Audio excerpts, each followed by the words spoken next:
미국의 65세 이상 시니어들은 1인당 $6,000씩의 세액공제로 올해 세금 환급액이 평균 $670씩 늘어날 것으로 나타났습니다. 버지니아에서 아비게일 스펜버거 주지사가 취임해 정권교체를 달성하고 민주당은 주지사와 부지사, 검찰총장, 주의회 상하원 다수당을 독식하는 새 시대를 열고 있습니다. 트럼프 행정부가 이민 수속을 중단시킨 국가들은 93개국으로 이들 출신들은 1년에 32만 4천 개의 영주권 발급이 중단될 걸로 추산됩니다. 2025년 한 해 미국의 파산 신청이 53만 4천여 건으로 전년보다 12%나 급증한 걸로 집계됐습니다. 세계 주요 대학들의 연구 성과 순위에서 중국 대학들의 약진이 뚜렷한 반면 미국 대학들은 주춤한 걸로 나타났습니다. 시청자 여러분 안녕하십니까? 워싱턴 뉴스 투데이입니다. 미국의 65세 이상 시니어들은 1인당 $6,000씩 세액공제를 받아 올해 세금 환급액이 평균 $670씩 늘어날 것으로 나타났습니다. 연소득이 $4만 4천 세율 22%를 적용받은 시니어들은 $1,320를 더 받게 될 거란 계산이 나옵니다. 한면태 기자가 보도합니다. 미국의 납세자들 1억 6,500만 명 가운데 65%나 받고 있는 텍스 리펀드 세금 환급을 잔뜩 고대하고 있는 것으로 보입니다. 트럼프 공화당이 7월 4일 독립기념일에 발효시킨 BBB법에 따라 2025년도 소득분부터 새로운 감세 조치가 적용되기 때문에 텍스 리펀드 세금 환급액이 가구당 평균 $1,000나 늘어나 $4,000 안팎이 될 것으로 예고되고 있기 때문입니다.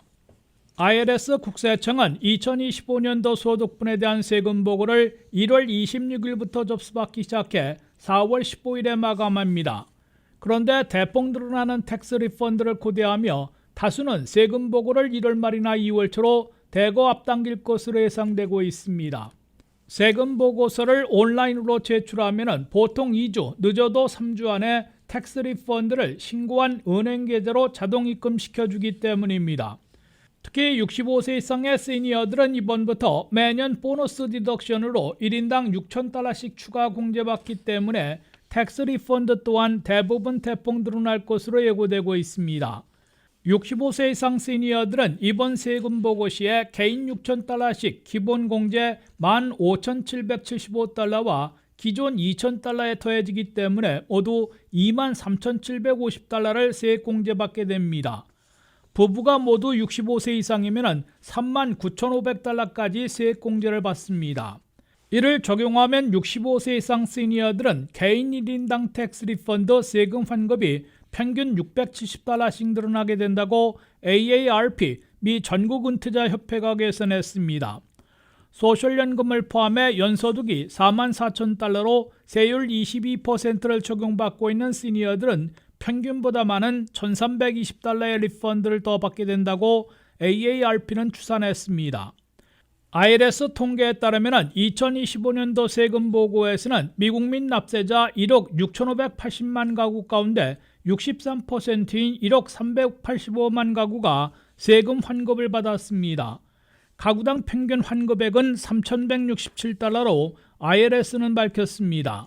이번에 가구당 평균 $1,000씩 늘어난다면 세금 환급액이 $4,000를 넘게 됩니다.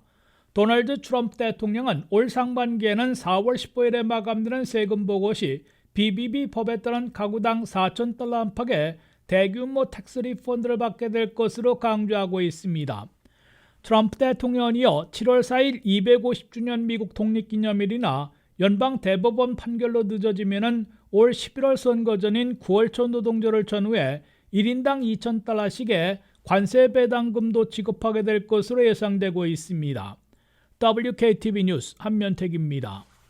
버지니아에서 아비게일 스펜버거 첫 여성 주지사가 취임해 정권 교체를 달성하고 민주당이 주지사와 부지사, 검찰총장, 주 상하원 다수당을 독식하는 석권 시대를 열었습니다.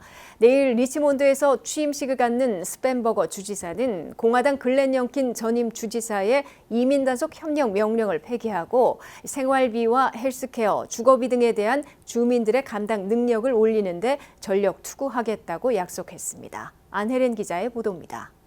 Thank you. 미국의 수도 워싱턴 DC와 맞닿아 있는 버지니아에서 새로운 역사가 쓰여지고 있습니다.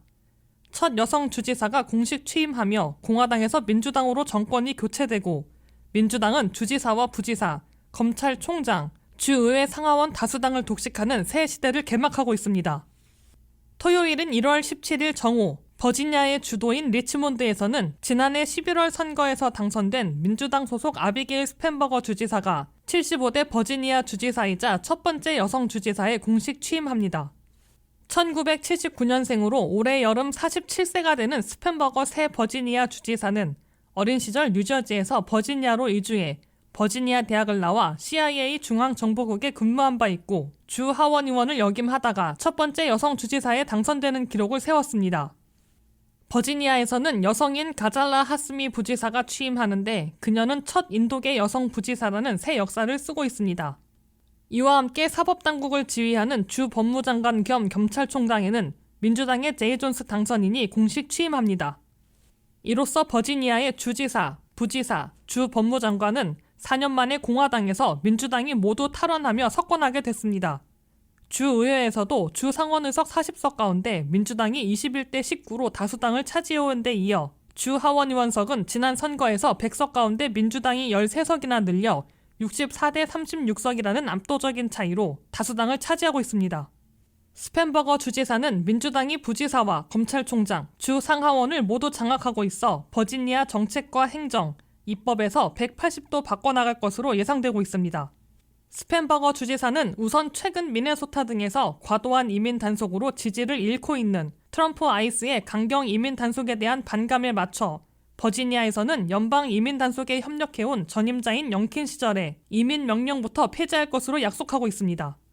스펜버거 주지사는 버지니아 주민들이 생활비와 주거비, 헬스케어, 교육과 보육비 등에서 비용은 낮추고 감당 능력을 늘리는 데 모든 행정 파워와 정치력을 발휘하겠다고 강조하고 있습니다.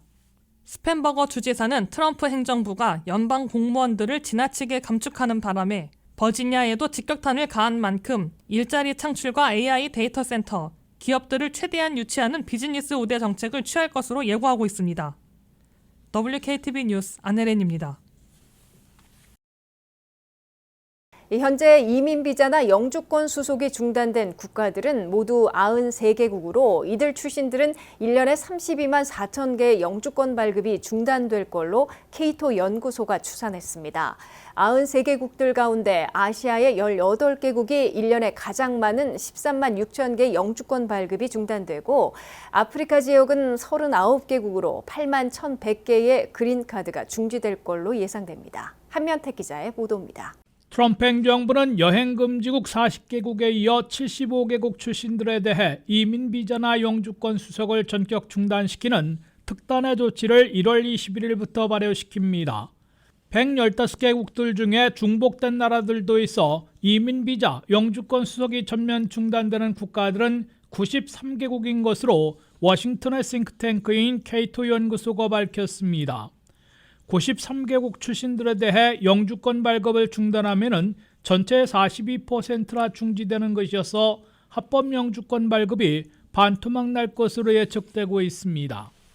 케이토 연구소는 93개국에 대한 이민 비자 또는 영주권 수속을 전면 중단하면 2026년도 한 해 동안 32만 4천 개 그린카드 발급이 중지돼 그만큼 감소된다고 계산했습니다.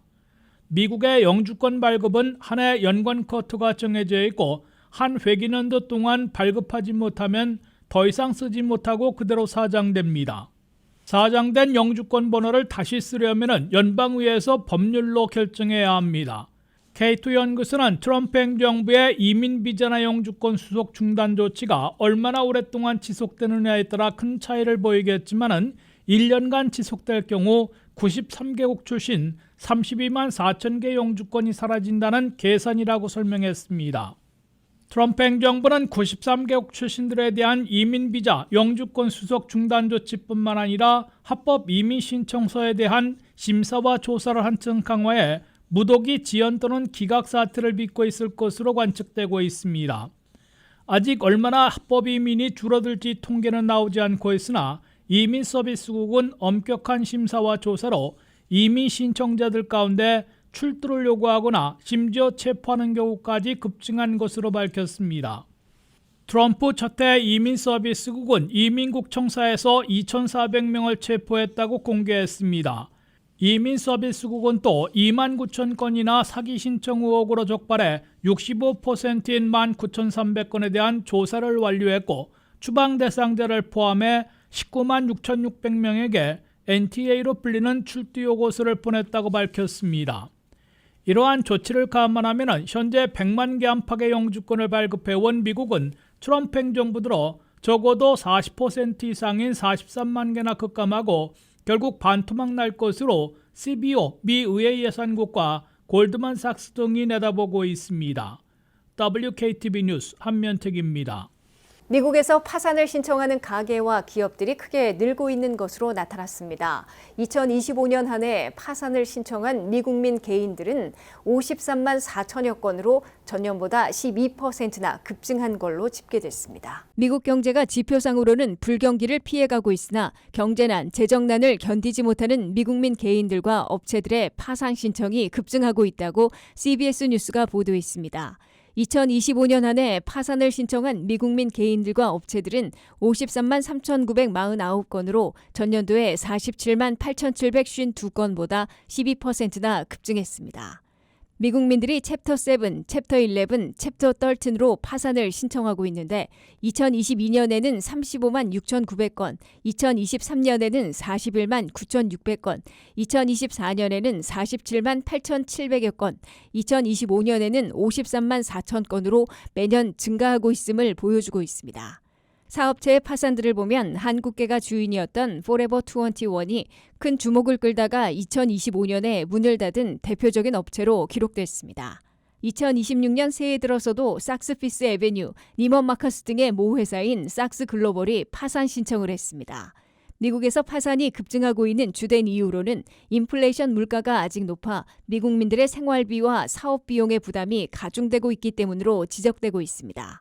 여기에 개인이나 업체의 부채가 계속 늘어나고 고금리에 따른 이자 부담도 갈수록 무거워져 버티기 힘들어지고 있기 때문으로 분석되고 있습니다. 이와 함께 학자 융자금 상환까지 재개됐기 때문에 수많은 미국민들이 버티지 못하고 최후 수단인 파산을 신청하고 있는 것으로 풀이되고 있습니다. CBS 뉴스의 여론조사 결과 미국민들 가운데 감당하기 어렵다고 밝힌 비율을 보면 헬스케어 비용이 36%로 가장 높았습니다. 이어 렌트비를 포함하는 주거비를 내기 어려운 상황이라고 밝힌 미국민 비율은 33%로 높았습니다. 음식 비용을 감당하기 어렵다고 밝힌 미국민들도 20%나 됐습니다. 가계 재정, 즉 돈 사정을 물은 질문에 나빠졌다는 의견은 2025년에 50%로 가장 많았습니다. 거의 같다가 32%로 좋아졌다는 18%에 그쳤습니다. 올해도 가계 돈 사정이 나빠질 것으로 우려한 미국민들이 45%로 가장 많고 같을 것이라는 입장은 28%, 좋아질 것이라는 기대는 27%로 조사됐습니다. 전 세계 대학들의 연구 성과를 기준으로 한 국제 순위에서 중국 대학들의 약진이 두드러지고 있는 걸로 나타났습니다. 논문 발표와 인용도를 중심으로 한 연구 생산성 평가에서 중국 대학들이 상위권을 휩쓴 반면 미국 대학들은 하버드대를 제외하면 대부분 순위에서 밀렸습니다. 중국 정부의 대규모 지원과 미국의 정책 환경 변화가 영향을 미쳤다는 분석입니다. 안혜린 기자의 보도입니다. 세계 주요 대학들의 연구 성과를 기준으로 한 국제 순위에서 중국 대학들의 약진이 뚜렷하게 나타나고 있습니다. 연구 논문 생산량과 영향력을 중심으로 평가하는 여러 국제 평가에서 중국 대학들이 상위권을 대거 차지하며 전통적인 강자였던 미국 대학들은 상대적으로 밀려나는 흐름이 이어지고 있습니다. 뉴욕타임즈에 따르면 네덜란드 라이덴대 과학기술연구센터가 발표한 2025년 세계 대학 연구 성과 순위 중에서 중국 저장대가 1위를 차지했습니다. 상위 10위권에는 저장대를 포함해 중국 대학이 7곳이나 이름을 올렸고 미국 대학 가운데서는 하버드대만이 유일하게 포함됐습니다. 20년 전 상위 10곳 중 7곳을 미국 대학이 차지했던 것과 비교하면 세계 대학 지형이 크게 달라졌다는 평가입니다. 이 순위는 학술지 논문 발표 수와 인용도를 중심으로 대학의 연구 생산성과 영향력을 평가합니다. 하버드대는 여전히 영향력 높은 논문 수에서는 1위를 유지하고 있지만 전체 연구 생산 규모에서는 3위로 내려왔습니다. 전문가들은 이러한 변화의 핵심 배경으로 중국 정부의 강력한 정책 지원을 꼽고 있습니다. 시진핑 중국 국가주석은 과학기술 경쟁이 강대국 간 패권 경쟁의 핵심이라고 강조하며 대학과 연구 분야에 대한 대규모 투자를 이어가고 있습니다. 중국 대학들은 막대한 예산을 바탕으로 연구 인프라를 확충하고 해외 연구자와 우수 인재 유치에도 적극 나서고 있습니다. 지난해에는 외국 과학기술 전공 졸업생을 위한 전용 비자 제도도 도입했습니다. 반면 미국은 정반대의 흐름을 보이고 있습니다. 트럼프 행정부는 대학 연구비를 수십억 달러 규모로 삭감했고 강경한 반이민 정책으로 유학생과 외국인 연구자 유입도 줄어들고 있습니다. 지난해 8월 기준 미국에 입국한 유학생 수는 전년보다 19% 감소했습니다. 다만 전문가들은 미국 대학들의 연구력이 약화됐다고는 보기 어렵다고 말하고 있습니다. 스탠퍼드대, 펜실베니아대, 미시간대, 존스 홉킨스대 등 주요 대학들은 20년 전보다 더 많은 연구 성과를 내고 있다는 분석입니다. 그럼에도 중국 대학들의 연구 성과 증가 속도가 훨씬 더 빠르기 때문에 국제 순위에서 순위 역전 현상이 나타나고 있다는 설명입니다. 미국 대학의 연구 경쟁력이 중국에 추월당하는 현상은 이미 수년 전부터 이어져 왔지만 최근 정책 환경이 그 격차를 더 벌릴 수 있다는 우려도 나오고 있습니다.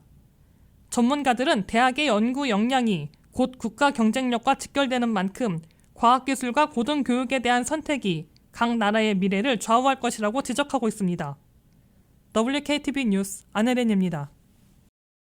이상으로 워싱턴 뉴스투데이를 마치겠습니다. 시청해주신 여러분 고맙습니다.